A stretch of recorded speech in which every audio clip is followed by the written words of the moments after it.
انسان فطری طور پر باغی نہیں ہوتا۔ زندگی کے نشیب و فراز اور مسلسل بیزاریاں آہستہ آہستہ اس کی رگوں میں سرایت کر جاتی ہیں۔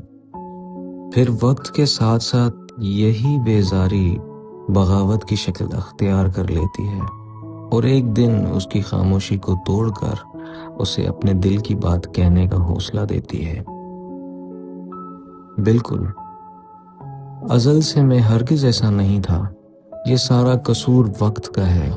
جوں جوں وقت گزرتا گیا اور میری سمجھ پختہ ہوتی گئی، تو زندگی کی بیزاری میرے اندر دفن ہوتی گئی۔ پھر ایک وقت ایسا آیا کہ وہی دفن شدہ بیزاری خاموش بغاوت بن کر میرے وجود میں سانس لینے لگی۔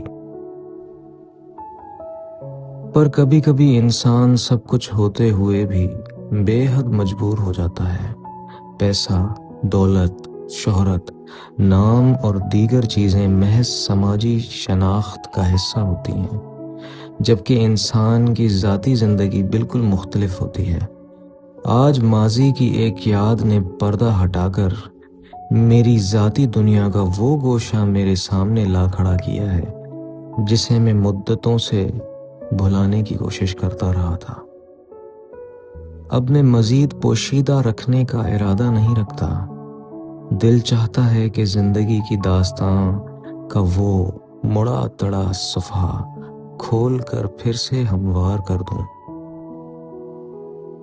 اس وقت کمرے کی کھڑکی کا پٹ کھولا ہے، خزاں اپنے پورے جوبن پر ہے، صحن میں کھڑے پیپل کے درخت سے پتے مسلسل جھڑ رہے ہیں، گویا اپنی شناخت اور وابستگی کھو کر خاموشی سے زمین کی آغوش میں سمٹتے جا رہے ہوں۔ کہیں ایسا نہ ہو کہ اس سارے ماحول کو دیکھتے دیکھتے میں اپنی کہانی سنانا ہی بھول جاؤں۔ ابھی کھڑکی کے پاس رکھی کرسی پر بیٹھا ہوں، ٹھنڈی ہوا کے جھونکے اندر آ رہے ہیں، مگر دل و دماغ پر ایک عجیب سی بے قراری چھائی ہوئی ہے۔ یوں محسوس ہوتا ہے جیسے کوئی پرانا زخم اندر ہی اندر وجود کو کرید رہا ہو۔